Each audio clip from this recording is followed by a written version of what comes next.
थोड़ा सा electric potential का एक पॉइंट समझते हैं हम लोग। दरअसल इलेक्ट्रिक पोटेंशियल और पोटेंशियल डिफरेंस में बच्चों को बहुत डिफ़िकल्टी होता है समझने में, तो हम अपने तरफ से समझाने का प्रयास करते हैं कि आखिर होता क्या है।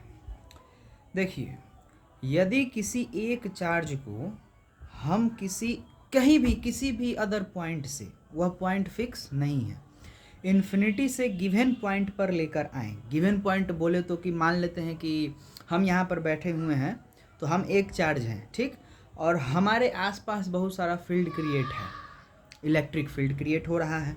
आप लोगों को पता है कि चार्ज अपने आसपास इलेक्ट्रिक फील्ड क्रिएट करता है। बहुत अच्छा। तो चार्ज मान लीजिए, हम अपने आप को हम चार्ज मान लिए हैं, मेरे पूरे बगल में इलेक्ट्रिक फील्ड क्रिएट हो रहा है। अब मेरे इस इलेक्ट्रिक फील्ड में हम किसी एक यूनिट चार्ज को, कोई भी एक चार्ज को हम कहीं से भी लेकर आते हैं, तो कहीं से बोलने का अर्थ हो गया कि हम बोल देते हैं कि हम इन्फिनिटी से कोई एक चार्ज को लेकर आए। ठीक, जब इन्फिनिटी से हम कोई एक चार्ज को लेकर आए हैं, हम अपने आसपास, हम लोग अभी जस्ट जाने कि हमारे आसपास बहुत सारा इलेक्ट्रिक फील्ड क्रिएट हो रहा है। उस यूनिट चार्ज को जब हम अपने इलेक्ट्रिक फील्ड में लाकर रखेंगे ना, तो इस पूरे प्रक्रिया में जो भी वर्क डन होगा, इसी को हम लोग इलेक्ट्रिक पोटेंशियल कहते हैं।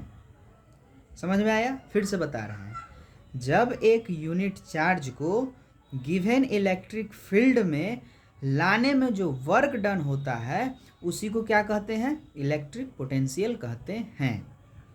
समझ में आया? ध्यान रहे, इलेक्ट्रिक फील्ड में रखना है। जैसे कि हम अपने आप को एक चार्ज मान लिए थे, ठीक, मेरे आसपास बहुत सारा इलेक्ट्रिक फील्ड क्रिएट हुआ, क्योंकि चार्ज इलेक्ट्रिक फील्ड क्रिएट करता ही है। उस इलेक्ट्रिक फील्ड में कहीं किसी इन्फिनिटी से हम किसी चार्ज को लाकर रखेंगे ना जब, तो इसी प्रक्रिया में जो भी वर्क डन होगा, उसी को हम लोग इलेक्ट्रिक पोटेंशियल कहेंगे। अब नेक्स्ट वीडियो में हम लोग समझेंगे कि आखिर पोटेंशियल डिफरेंस क्या होता है। Thank you.